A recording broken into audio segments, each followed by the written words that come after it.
सदियों से हम भी यही कह रहे हैं, हमें तुमसे जानम मोहब्बत हुई है।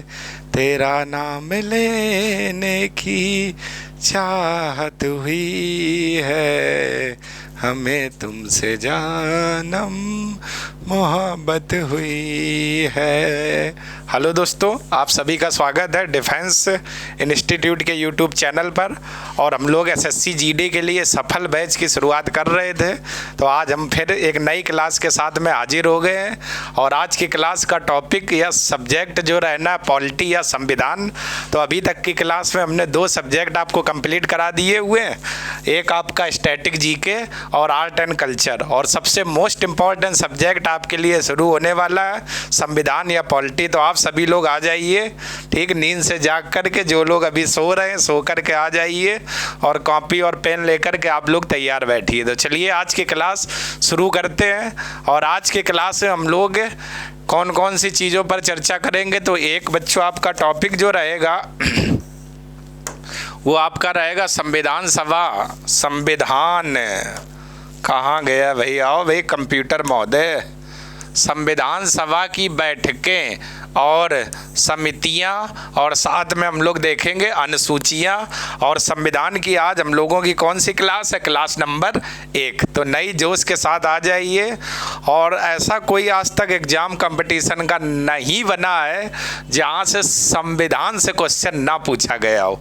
तो सबसे पहले ही हम लोग बात कर लेते हैं, आखिर संविधान कहते किसे हैं और क्या है, ठीक है। तो ये जो आप संविधान शब्द आप देख रहे हो, ये संविधान शब्द बच्चों, इसकी अगर बात करें तो ये जो आपका संविधान जो शब्द है ये 2 शब्दों से मिलकर के बना है।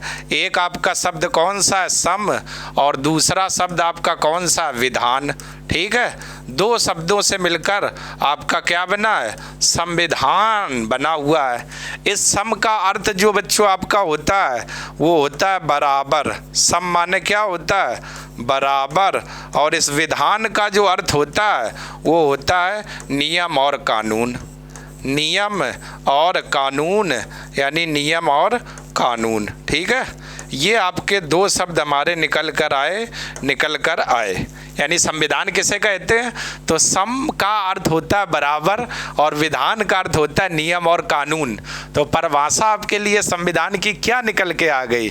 संविधान एक ऐसी व्यवस्था है, ठीक है, संविधान एक ऐसी व्यवस्था है जिसके द्वारा किसी देश पर शासन चलाया जाता है, उसे हम लोग क्या कहते हैं? संविधान कहते हैं। तो संविधान एक ऐसी व्यवस्था है जिसके द्वारा किसी देश पर शासन चलाया जाता है, उसे संविधान कहते हैं, ठीक है। संविधान 2 शब्दों से मिलकर बना, सम और दूसरा विधान। सम का अर्थ है बराबर और विधान का अर्थ है नियम और कानून। यानी बराबर नियम और कानून को लागू करके, ठीक, कोई भी भेदभाव ना किया जाए, सभी के लिए कानून बराबर है।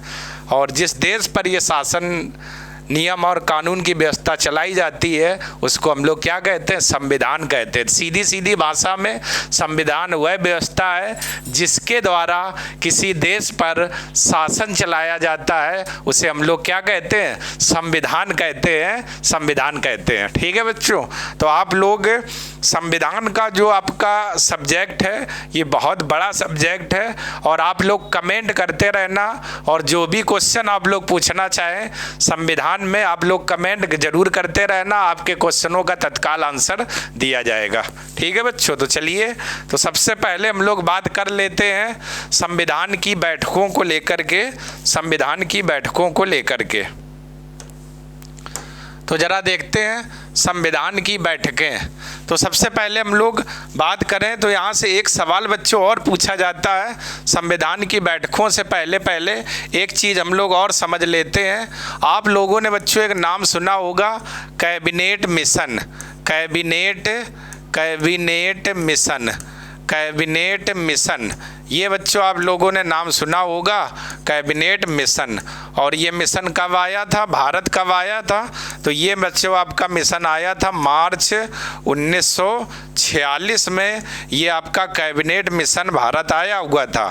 और इसी मिशन के तहत ही सर्वप्रथम संविधान की मांग को या संविधान सभा को क्या किया गया, स्वीकार किया गया। तो संविधान की मांग को पहली बार इस मिशन के तहत ही क्या किया गया, स्वीकार किया गया। तो बच्चों एसएससी जीडी के लिए हम लोग बात कर रहे हैं, ठीक है। तो आप ध्यान रखिए, एक क्वेश्चन ये भी बन सकता है कि कौन सा वो ऐसा मिशन था जिसमें पहली बार संविधान की मांग को स्वीकार किया गया था। तो आपका आंसर हो जाएगा कैबिनेट मिशन। और ये मिशन कब आया था, मार्च 1946 में मिशन आया था। क्यों आया था, आप लोगों ने हिस्ट्री को पढ़ रखा होगा, थोड़ी बहुत जानकारी रखते होंगे आप लोग। इसका आंसर जरूर दीजिए क्यों ये मिशन आया था, ठीक है। तो कैबिनेट मिशन आया था और इसी में ही सबसे पहले संविधान निर्माण की मांग को क्या स्वीकार किया गया था। तो आप लोग विशेष इस क्वेश्चन को बच्चों ध्यान रखना, ठीक है। आगे अगर हम लोग बात करें, आगे अगर बात की जाए तो आप लोग चलिए देखते हैं आगे का मामला क्या रहेगा। ये मैंने बता दिया है मिशन से पहले की बात, तो आप लोग विशेष ध्यान रखिएगा।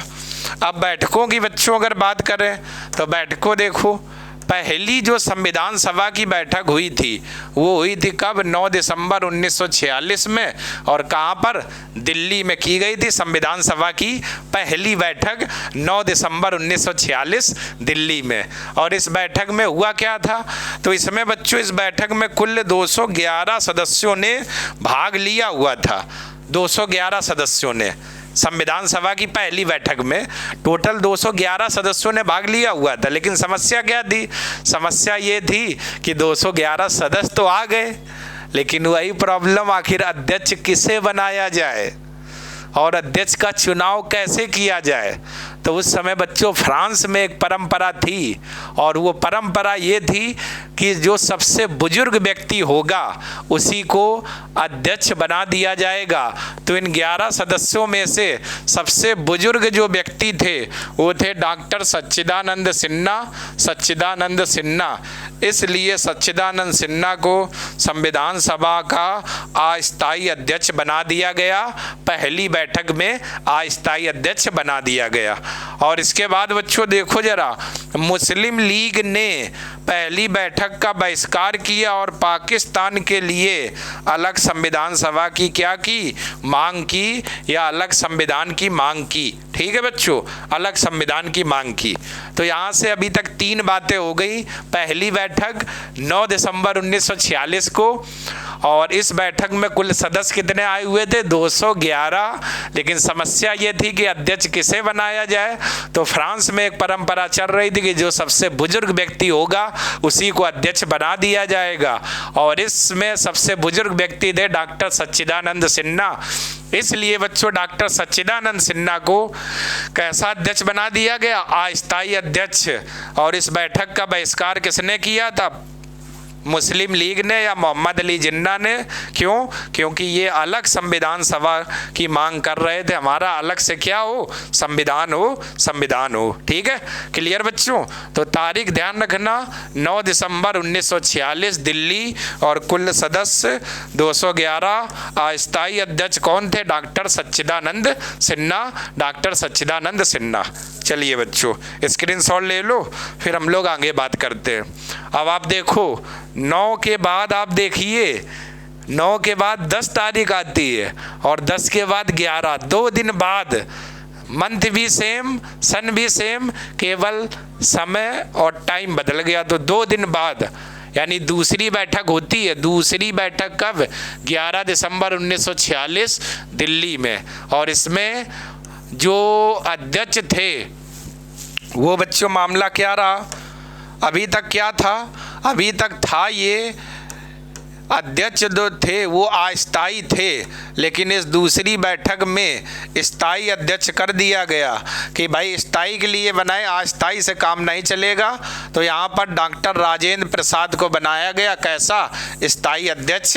जेवी कृपलानी के द्वारा बच्चों ये नाम दिया हुआ गया था, या उन्हीं की सिफारिश पर ही ये कौन बने थे, डॉक्टर राजेंद्र प्रसाद। तो दूसरी बैठक 11 दिसंबर 1946 को हुई थी और इसमें स्थायी अध्यक्ष परमानेंट परमानेंट अध्यक्ष जो किया गया था डॉक्टर राजेंद्र प्रसाद को, और उपाध्यक्ष इसमें किसमें बनाया गया था, तो एस.सी. मुखर्जी ये उपाध्यक्ष थे और बी.टी. कृष्णामचारी। तो एस.सी. मुखर्जी, हरिश्चंद्र मुखर्जी और बी.टी. कृष्णामचारी ये उपाध्यक्ष थे। और संवैधानिक सलाहकार किसे बनाया गया था, जो संविधान के लिए सलाह प्रस्तुत करेंगे, तो संवैधानिक सलाहकार वो किसको बनाया गया था, बी.एन. राव को। ठीक है बच्चों, तो ध्यान रखना ये क्वेश्चन आपके एग्जाम में बहुत पूछा जाता है। संविधान में संवैधानिक सलाहकार किसे बनाया गया था, तो बी.एन. राव को क्या बनाया गया था, संवैधानिक सलाहकार बनाया गया था। ठीक है बच्चों, तो दूसरी बैठक 2 दिन बाद 11 दिसंबर 46, स्थायी अध्यक्ष डॉक्टर राजेंद्र प्रसाद, उपाध्यक्ष कौन थे, एस.सी. मुखर्जी यानी हरिश्चंद्र मुखर्जी और बी.टी. कृष्णामचारी, और संवैधानिक जो सलाहकार बने थे वो कौन बने थे, बी.एन. राव। तो चलिए आप लोग इतने का स्क्रीनशॉट ले लो बच्चों, फिर हम लोग आगे बात करते हैं और भी चीज़ों को लेकर के, नई चीज़ों को लेकर के। और अगला बच्चों बात करते, देखो पहली बैठक 9, इसके बाद 2 दिन का गैप करो 11, फिर 2 दिन का गैप करो 13, यानी तीसरी बैठक आपकी फिर से हुई।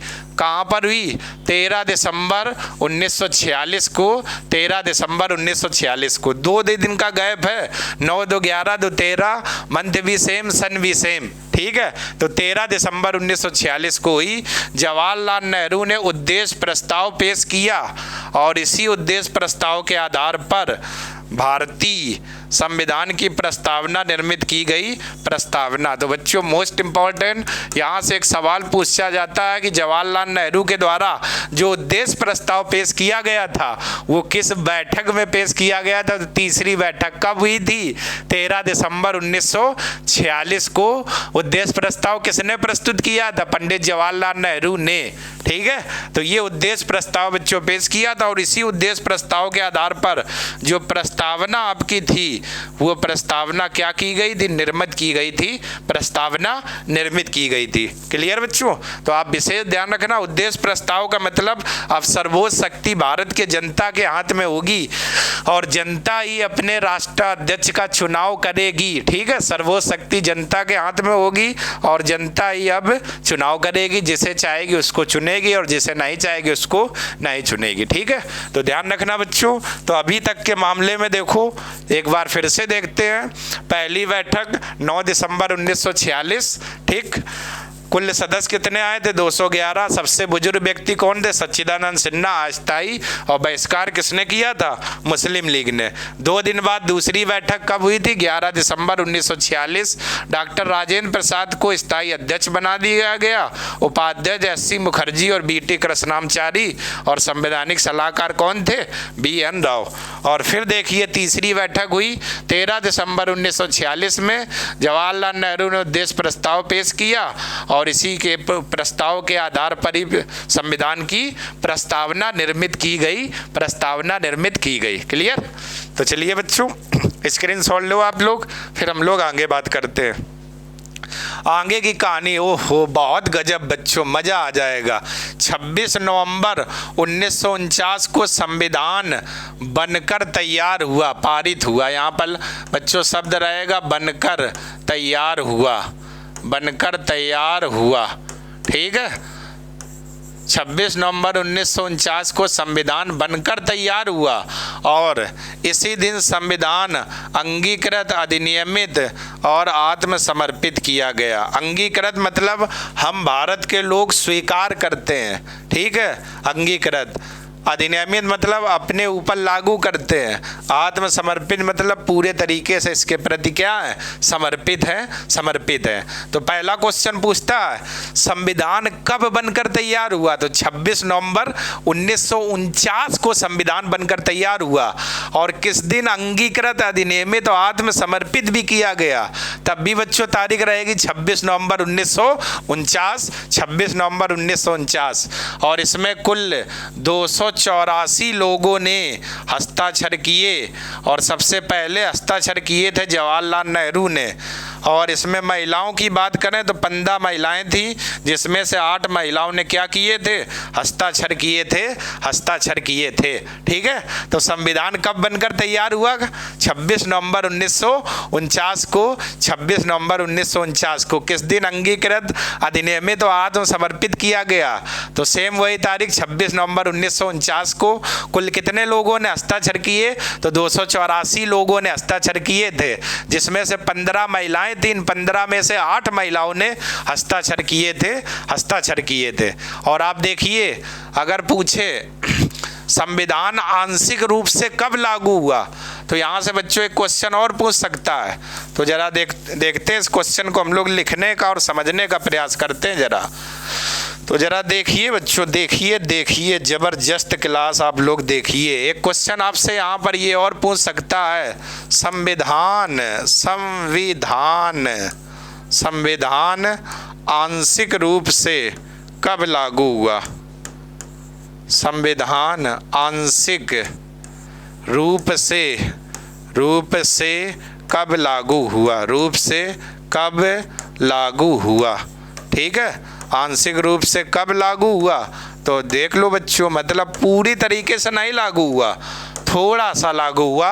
और तब भी ये तारीख थी 26 नवंबर 1949। और जिस दिन बच्चों लागू हुआ था, तो आप देखिए उसी दिन एक और अच्छा काम क्या किया गया था, वो अच्छा काम ये किया गया था इसी दिन का मतलब 26 नवंबर 1949 को जब संविधान आंशिक रूप से लागू हुआ, तो आर्टिकल 5, 6, 7, 8, 9, 60, 324, 366, 367, 379, 80, 88, 391, 92, 93 अनुच्छेद स्वतः लागू हो गए थे। इतने आर्टिकल स्वतः ही लागू हो गए थे। कितने हो गए, 1 2 3 4 5 6 7 8 9 10 11 12 13 14 15, यानी टोटल कितने हमारे आर्टिकल, 15 ऐसे आर्टिकल थे जो स्वतः ही क्या हो गए थे, लागू हो गए थे। कब, 26 नवंबर 1949 को, जब संविधान आंशिक रूप से लागू हुआ था। ठीक है, तो इन आर्टिकल को बच्चों ध्यान रखना। पूछ सकता है संविधान आंशिक रूप से कब लागू हुआ, तो 26 नवंबर 1949 को। कुल कितने लोगों ने हस्ताक्षर किए, तो 284 लोगों ने। महिलाएं कितनी थी, 15। कितने ने हस्ताक्षर किए, 8 महिलाओं ने इस पर हस्ताक्षर किए हुए थे। तो चलिए बच्चों स्क्रीनशॉट ले लो, फिर हम लोग आगे बात करते हैं। अगला बहुत इंपॉर्टेंट बच्चों, देखो गजब भाई गजब का है, लिखा हुआ अंतिम बैठक। अंतिम बैठक कब हुई, 24 जनवरी 1950 को, 24 जनवरी 1950 को। तो संविधान सभा की अंतिम बैठक कब हुई, 24 जनवरी 1950 को। और देखिए 26 जनवरी 1950 को संविधान पूर्णतः लागू हो गया या पूरे भारत में लागू हो गया। और उस समय 395 अनुच्छेद, 22 भाग और 8 अनुसूचियां थी। ठीक है, तो अगर यहाँ पर पूछा जाए कि पूरे भारत में संविधान कब लागू हो गया, तो 26 नवंबर 1950 को संविधान पूर्णतः लागू हो गया, यानी पूरे भारत में लागू हो गया। और उस समय बात करें 395 अनुच्छेद थे, 22 भाग थे और कितनी 8 अनुसूचियां थी। वर्तमान में बात करें तो 448 अनुच्छेद, 25 भाग और कितनी है 12 अनुसूचियां हैं, 12 अनुसूचियां हैं। तो वैसे देखा अगर जाए बच्चों, तो आपके आर्टिकल अभी भी 395 है, लेकिन बढ़ कैसे गए, तो आप लोगों ने देखा होगा कहीं किसी के साथ 1 का 2 का 15 का 15 1 2 ऐसे 3 जुड़ा होता है, तो वो सब मिला करके ये आंकड़ा बच्चों बढ़ गया है। और ये कोई फिक्स आंकड़ा नहीं है, लगभग का आंकड़ा है, लेकिन वास्तविक रूप से देखा जाए तो अनुच्छेद कितने 350 और भाग 22 थे उस समय, और अनुसूचियां 8 थी। तो बदलाव किसमें हुआ, 22 भाग की जगह 25 हो गए और 8 अनुसूचियां की जगह कितनी हो गई, अनुसूचियां 12 हो गई। ठीक है, तो एक बार बच्चों जरा देखो, पहली बैठक 9 दिसंबर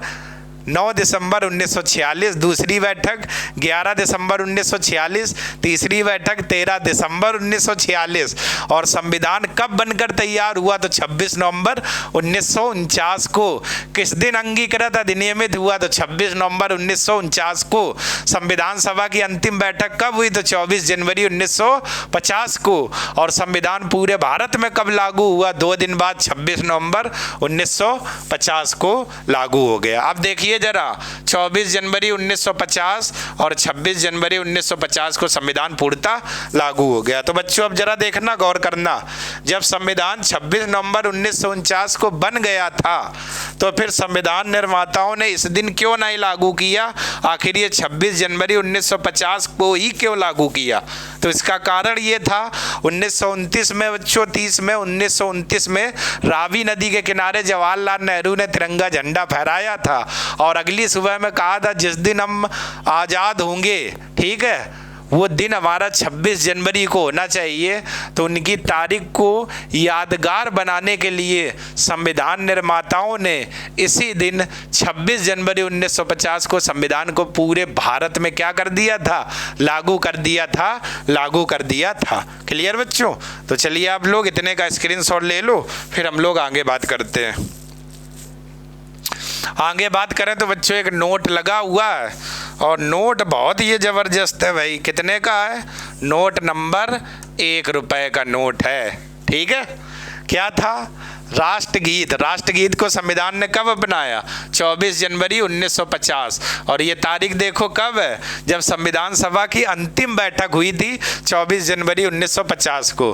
राष्ट्रगान को संविधान ने कब अपनाया? 24 जनवरी 1950 को। कब? जब संविधान सभा की अंतिम बैठक हुई थी। तो इसका मतलब 24 जनवरी 1950 अंतिम बैठक, राष्ट्रगान 24 जनवरी 1950 को अपनाया गया, राष्ट्रगीत 24 जनवरी 1950 को अपनाया गया। और ये तारीख आपके लिए बहुत यादगार हो जाएगी। आप लोगों ने दामनी पिक्चर देखी होगी बच्चों, और उसमें आप लोगों ने देखा होगा जब इंसाफ नहीं मिलता है तो एक डायलॉग आता है, क्या? तारीख पे तारीख मिला है लेकिन इंसाफ कभी नहीं मिला। तो आप देख लीजिए, तारीख पे तारीख 24 जनवरी 1950, तारीख पे तारीख 24 जनवरी 1950, ठीक है। इसके बाद प्रथम राष्ट्रपति का चयन भी कब? 24 जनवरी 1950 को भी किया गया था। 24 जनवरी 1950 को किया गया था। समय बच्चों, संविधान बनने में समय कितना लगा? तो 2 वर्ष 11 माह और 18 दिन का बच्चों समय लगा था। संविधान को बनने में 2 वर्ष 11 माह और 18 दिन का समय लगा हुआ था। इंपॉर्टेंट रहेगा बच्चों अवलोकन। और ये संविधान जो बना था, ये 60 देशों के संविधान का अध्ययन किया गया था, पढ़ा गया था, अवलोकन किया गया था। इसके बाद संविधान का क्या किया गया था? निर्माण किया गया था। संविधान का निर्माण किया गया था। 60 देशों के संविधान का अवलोकन करके संविधान का क्या किया गया था? निर्माण किया गया था। तो चलिए बच्चों आगे अगर हम लोग बात करें तो सबसे इंपॉर्टेंट क्वेश्चन, संविधान को लिखा तो लिखा किसने था? प्रेम बिहारी नारायण राय जादा। बच्चों एक साथ होगा, या बनेगी राय जादा। प्रेम बिहारी नारायण राय जादा, प्रेम बिहारी नारायण राय जादा, ठीक है बच्चों। ये संविधान को किसने लिखा था? प्रेम बिहारी नारायण राय जादा ने। सबसे पहला संविधान लिखा था किसने? अमेरिका USA ने 1787 के करीब। सबसे बड़ा लिखित संविधान किस देश का है? तो वो बच्चों किसका? भारत का, ठीक है। ये आपके पॉइंट इंपॉर्टेंट रहेंगे। और यहाँ से क्वेश्चन बच्चों बहुत आते हैं नोट वाले। राष्ट्रगीत 24 जनवरी 1950, राष्ट्रगान 24 जनवरी 1950, प्रथम राष्ट्रपति 24 जनवरी 1950, समय 2 वर्ष 11 माह 18 दिन। और अवलोकन कितना किया गया? तो संविधान में 60 देशों के संविधान को पढ़ के तब अपने संविधान को बनाया गया। तभी आप देखिए 2 वर्ष 11 माह और 18 दिन का समय लगा, यानी 60 देशों के संविधान को पढ़ा गया था। और क्वेश्चन आप देख लीजिए बच्चों, ये सारे क्वेश्चन एग्जाम में आए हुए हैं। सबसे पहले संविधान को लिखा किसने था? प्रेम बिहारी नारायण राय जादा। और सबसे पहले संविधान को किस देश ने बनाया था? तो अमेरिका और USA ने। सबसे बड़ा लिखित संविधान किसका? अपने भारत देश का सबसे बड़ा लिखित संविधान है। क्लियर बच्चों? तो चलिए बच्चों स्क्रीनशॉट ले लो, फिर हम लोग आगे बात करते हैं। आगे बच्चों हम लोग आ गए फिर से एक नए उमंग के साथ में और नए जोश के साथ में हम लोग हाजिर हैं आपके साथ में। और चलिए अब हम लोग बात करते हैं, देखिए बात करते हैं संविधान सभा की समितियों को लेकर के। संविधान सभा की समितियां ये क्या थी? तो बच्चों बात करते हैं, संविधान सभा ने संविधान के निर्माण से संबंधित विभिन्न कार्यों को करने के लिए कई समितियों का गठन किया। कुछ समितियां प्रमुख हैं। तो इसका मतलब क्या हो गया? यानी कि जिस दिन संविधान हमारा बना था, पूरे देश में लागू हुआ था, तो उस संविधान में उनके निर्माण से संबंधित और कुछ ऐसे कार्य थे जिनको करना था। तो उपाय ये निकाला गया कि कुछ समितियां बना दी जाएं और वही इन कार्यों को देखेंगी। तो समितियां बहुत सारी बनी थी बच्चों, लेकिन उनमें से जो कुछ प्रमुख समितियां हैं वो हम लोग बात करते हैं। तो सबसे पहली जो प्रमुख आपकी समिति थी वो आपकी कौन थी? प्रारूप समिति। प्रारूप समिति ये मोस्ट इंपॉर्टेंट रहेगी और बहुत एग्जाम में आती भी है ये प्रारूप समिति। तो आप लोग इस पर स्टार लगा लेना और ये पूछी भी बहुत जाती है, प्रारूप समिति क्या है। तो संविधान सभा की बच्चों देखते हैं, संविधान सभा की सभी समितियों में से ये सबसे महत्वपूर्ण समिति थी जिसे नए संविधान का प्रारूप तैयार करने की जिम्मेदारी सौंपी गई थी। तो आपसे सवाल एक पूछा जाता है कि संविधान सभा के निर्माण में जो समितियां बनी थी उनमें से सबसे महत्वपूर्ण और प्रमुख समिति कौन थी? तो आपका आंसर हो जाएगा प्रारूप समिति। प्रारूप समिति, ठीक है। तो आप लोग स्टार लगाकर रखना। आगे बात करें, इस प्रारूप समिति में बच्चों कितने सदस्य थे? टोटल 7 सदस्य थे। 7 सदस्य कौन कौन से? भीमराव अंबेडकर ये अध्यक्ष थे, गोपाल स्वामी अयंगर, ठीक है, कश्मीर के पीएम थे, कृष्णा स्वामी अय्यर मद्रास के ये वकील थे, कन्हैया लाल मणिकलाल मुंशी साहित्यकार थे, BL मित्र वकील थे और इनकी जगह एन माधव राव पहले थे, उसकी जगह बाद में ये आए थे DP खेतान, ये भी वकील थे। और उससे पहले कौन थे? VT कृष्णामचारी। इसके बाद सैयद मोहम्मद सादुल्ला, VT बच्चों रहेगा, ठीक है, BT कृष्णामचारी। तो ये बच्चों 7 सदस्य थे इस समिति में। तो इनके नाम याद रखना, पहली बार नाम ना याद हो लेकिन आप इतना याद रखना, प्रारूप समिति के अध्यक्ष कौन थे? तो आपका आंसर हो जाएगा भीमराव अंबेडकर। भीमराव अंबेडकर। तो प्रारूप समिति के जो अध्यक्ष थे वो कौन थे? भीमराव अंबेडकर। मोस्ट इंपॉर्टेंट रहेगा और ये आता भी क्वेश्चन बच्चों बहुत है। इसके बाद आगे अगर हम लोग बात करते हैं तो कुछ हमारे पास समितियां हैं बच्चों और उसके अध्यक्ष भी हैं। तो सबसे पहली समिति है संग संग चलना है, संग संग चलना है किसके? नेहरू जी के साथ में, ठीक है। तो आप देख सकते हो संघ संविधान समिति और संघ शक्ति समिति जवाहरलाल नेहरू की है, ठीक है। जवाहरलाल नेहरू इसके क्या अध्यक्ष है? थी नहीं, ठीक है बच्चों। तो संघ संविधान समिति इसके अध्यक्ष कौन थे? जवाहरलाल नेहरू। और संघ शक्ति समिति भी इसके भी अध्यक्ष कौन है? जवाहरलाल नेहरू। अगला संचालन समिति, झंडा समिति, नियम समिति, इसके अध्यक्ष है डॉक्टर राजेंद्र प्रसाद। जब आप बच्चों झंडा समिति लूसेंट या छोटी स्तर की किसी बुक में पढ़ोगे तो झंडा समिति में अध्यक्ष लिखा होगा JB कृपलानी, जो कि बच्चों गलत दिया हुआ है। झंडा समिति के जो अध्यक्ष थे वो आपके डॉक्टर राजेंद्र प्रसाद थे। तो आप विशेष ध्यान रखना। अगला प्रांतीय संविधान समिति, इसके अध्यक्ष कौन थे? वल्लभ भाई पटेल। अगला मूल अधिकार अल्पसंख्यक समिति, वल्लभ भाई पटेल। कार्य संचालन समिति KM मुंशी, कन्हैया लाल मणिकलाल मुंशी, KM मुंशी। कार्य करो मुंशी जी से। अगला रियासत समिति के अध्यक्ष डॉक्टर राजेंद्र प्रसाद और आवास समिति के अध्यक्ष पट्टाभी सीतारमैया, ठीक है बच्चों। तो ये आपकी कुछ समितियां थीं जो नए संविधान के कार्यों को करने के लिए बनाई गई थी और इन समितियों में ये व्यक्ति अध्यक्ष थे। और ये समितियों से बच्चों क्वेश्चन आपके एग्जाम में पूछ ही लिया जाता है और अक्सर आता भी रहता है, ठीक। तो चलिए आप लोग इतने का स्क्रीनशॉट ले लो, फिर हम लोग आगे बात करते हैं। आगे बच्चों बात करें तो इसी से जुड़ा एक टॉपिक और है, अनुसूचियाँ। और अनुसूचियाँ वर्तमान में कितनी है? 12 बच्चों हैं, 12 अनुसूचियाँ, और इन्हीं 12 अनुसूचियों पर ही चर्चा करनी है। तो सबसे पहली जो अनुसूची है वो क्या रहेगी? वो राज्य तथा केंद्र शासित प्रदेश से संबंधित है, संघ और केंद्र शासित प्रदेश से। तो वर्तमान में टोटल कितने? 28 राज्य हैं और कितने केंद्र शासित प्रदेश हैं? 8 केंद्र शासित प्रदेश है। तो पहली अनुसूची इसके बारे में बताती है क्या? कि संघ और राज्य क्षेत्र, यानी वर्तमान में 28 राज्य और 8 केंद्र शासित प्रदेश हैं, 8 केंद्र शासित प्रदेश हैं। दूसरी अनुसूची की बात करें तो विभिन्न पदाधिकारियों के वेतन से संबंधित है। जैसे ये जो समिति अनुसूची है दूसरी, ये वेतन से संबंधित है। जैसे भारत का राष्ट्रपति, राज्यों के राज्यपाल, लोकसभा अध्यक्ष, सुप्रीम कोर्ट के मुख्य न्यायाधीश, कैग मतलब नियंत्रक एवं महालेखा परीक्षक जिसे आप लोग बोलते हो, राज्य का सभापति और उपसभापति, राज्य का सभापति और उपसभापति। तो पहली अनुसूची संघ और राज्य से संबंधित है, वर्तमान में 28 राज्य और 8 केंद्र शासित प्रदेश है। और दूसरी अनुसूची विभिन्न पदाधिकारियों के वेतन से संबंधित है। कौन कौन से? इनके वेतन से क्या संबंधित है। ठीक है बच्चों, तो चलिए आगे हम लोग बात करते हैं। अगली आपकी जो अनुसूची है वो कौन सी है? तीसरी लिखा हुआ अनुसूची 2 में शामिल पदाधिकारियों के शपथ का प्रावधान।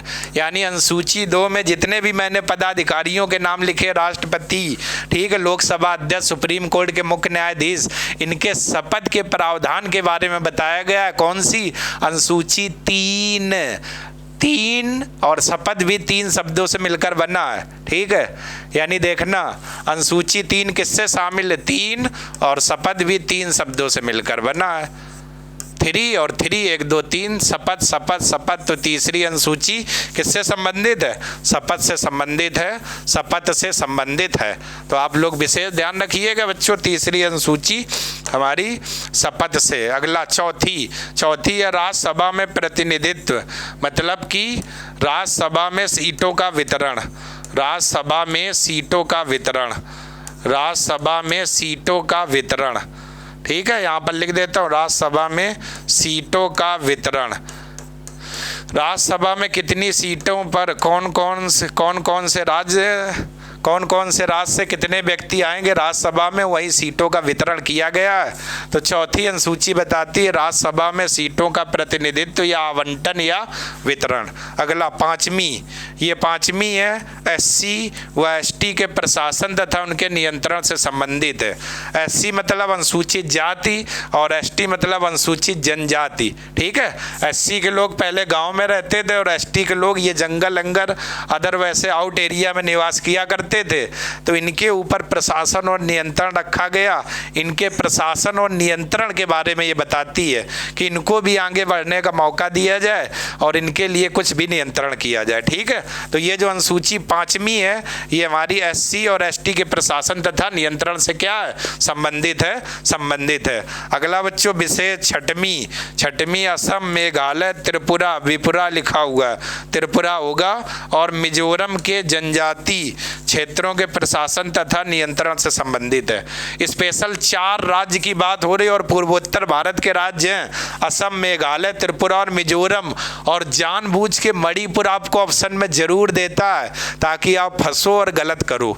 तो विशेष इन 4 राज्यों के बारे में यहाँ पर बताया गया है और इनके लिए जो भी व्यवस्थाएं या प्रावधान किया गया है तो वही 6वीं अनुसूची हमारी कहती है। ठीक, तो विशेष 4 राज्यों के बारे में इस अनुसूची में बताया गया है। आगे बात करते हैं बच्चों 7वीं अनुसूची, केंद्र व राज्यों के मध्य विषयों का विभाजन संघ सूची, राज्य सूची तथा समवर्ती सूची के माध्यम से शक्तियों या विषयों का विभाजन। ठीक है, तो 3 विषय बनाए गए थे इस 7वीं अनुसूची में। पहला था संघ सूची और इस पर कानून कौन बनाती? संसद। और इसमें वर्तमान में कितने विषय हैं? 100 विषय हैं, जैसे वायु, जल और रेल एक आधे हम लोग देख सकते हैं। तो संघ सूची, इस पर कानून कौन बनाती? संसद बनाती है। और इसमें वर्तमान में कितने विषय हैं? हैं 100, जैसे वायु, जल और रेल। अगला बात करें राज्य सूची, तो राज्य सूची में कौन कानून बनाता है? विधानमंडल। और इसमें वर्तमान में कुल कितने विषय हैं? 61, जैसे पुलिस, जेल, न्याय और सिंचाई। कुछ एक दो मैंने नाम लिख दिए हुए हैं ताकि आपको याद रहे राज्य सूची में ये विषय आते हैं। अगला समवर्ती सूची, समवर्ती सूची में कुल कितने विषय हैं? 52, और इसमें संसद और विधानमंडल दोनों मिलकर कानून बनाते हैं, जैसे जंगल, राष्ट्रीय जलमार्ग, जनसंख्या नियंत्रण, जनसंख्या नियंत्रण।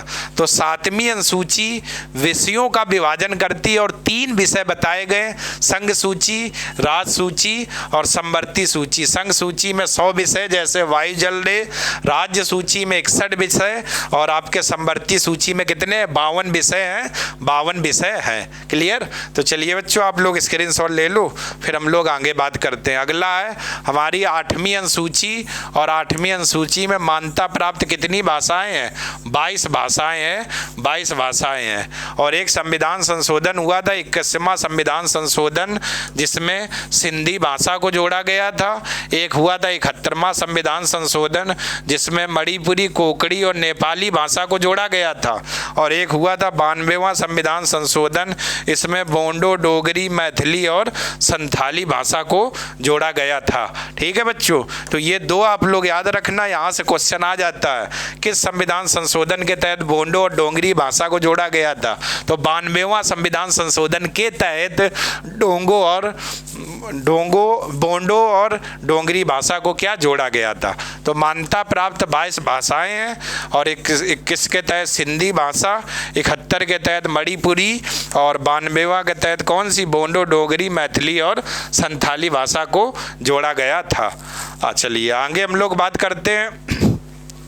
तो अगली है हमारी 9वीं अनुसूची, ये भूमि सुधार तथा जमींदारी प्रथा उन्मूलन को समाप्त करना, यानी भूमि में सुधार करना। और जो जमींदार होते थे, वो जो प्रथा चली आ रही थी जमीन को लेने की, हड़पने की, उस प्रथा को समाप्त करना, उसका उन्मूलन करना, इसके बारे में 9वीं अनुसूची बताती है। और ये प्रावधान बच्चों कब किया गया था? ये किया गया था प्रथम संविधान संशोधन 1951 के द्वारा, प्रथम संविधान संशोधन 1951 के द्वारा। ठीक है। अगला 10वीं अनुसूची, ये दल बदल कानून से संबंधित है, और ये प्रावधान कब किया गया था? 52वां संविधान संशोधन 1985 के द्वारा।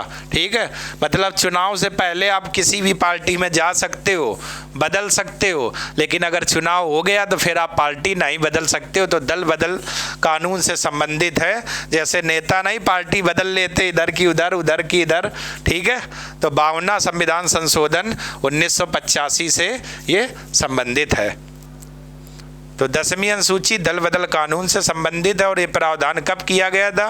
52वां संविधान संशोधन 1985। अगला आपकी है 11वीं अनुसूची, और ये किससे संबंधित है? पंचायती राज से है, मोस्ट इम्पॉर्टेंट, पंचायती राज से। और ये कब जोड़ा गया था? 73वां संविधान संशोधन 1992 के द्वारा। और इसमें कुल कितने विषय हैं? 29 विषय हैं, 29 विषय हैं। तो पंचायती राज यानी क्या है? 11वीं अनुसूची पंचायती राज से संबंधित है, और इसको कब जोड़ा गया था? 73वां संविधान संशोधन 1992 के द्वारा। और इसमें कुल कितने विषय? 29 विषय हैं।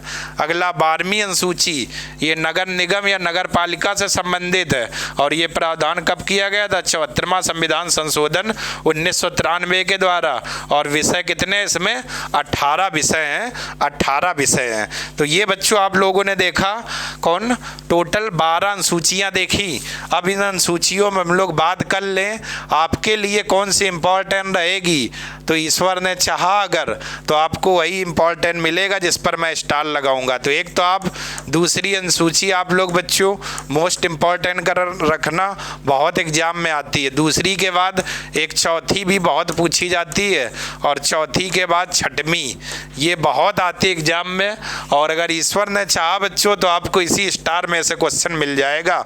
और इसके बाद बच्चों हम लोग आगे अगर बात करते हैं, आगे बात करते हैं, इसके बाद एक ये 10वीं वेरी वेरी मोस्ट इम्पॉर्टेंट, और इससे भी ज़्यादा वेरी वेरी मोस्ट इम्पॉर्टेंट आपकी रहेंगी 11वीं और 12वीं।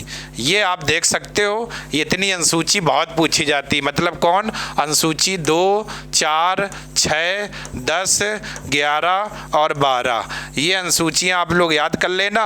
और यहाँ से क्वेश्चन भर भर के पूछे जाते हैं और रिपीटेड भी आते रहते हैं। तो अगर आप लोगों ने ये तैयार कर लिया तो ये समझ लीजिए आपको क्वेश्चन 100% मिलना ही है। ठीक है, अब बहुत ज़्यादा कठिन पेपर बन जाए तो फिर कोई बात ही नहीं है, लेकिन उम्मीद हम लोग यही करते हैं कि आपको बिल्कुल एग्ज़ाम को निकलवाना है, ना कि हमें आपको विद्वान बनाना है। या कुछ बच्चे ऐसे भी बोल सकते होंगे कि सर जी ने बेस कुछ बताया नहीं, कहाँ से स्टार्ट हुआ संविधान। तो वो सब बच्चों बात अभी नहीं करनी, कम समय है, केवल हमें आपका एग्ज़ाम निकलवाना है, विद्वान नहीं बनाना है। विद्वान बनने के लिए बुक्स है, आप पढ़िए और विद्वान बनिए। भाई हमारा मतलब क्या, जो हमने यहाँ सब बताया यही पेपर में आ गया तो बस मेरा पढ़ाना सफल है, हमें आपको विद्वान नहीं बनाना है। ठीक है बच्चों, तो चलिए आज की क्लास आप लोगों ने देखी होगी, एंजॉय भी करी, मस्ती भी आई। तो आज की क्लास हम लोग यहीं तक रखते हैं। कल की क्लास में हम लोग फिर से एक नए टॉपिक के साथ में फिर से हम लोग हाजिर होंगे। तब तक के लिए आप सभी लोगों का बच्चों बहुत बहुत धन्यवाद। जय हिंद, जय हिंद।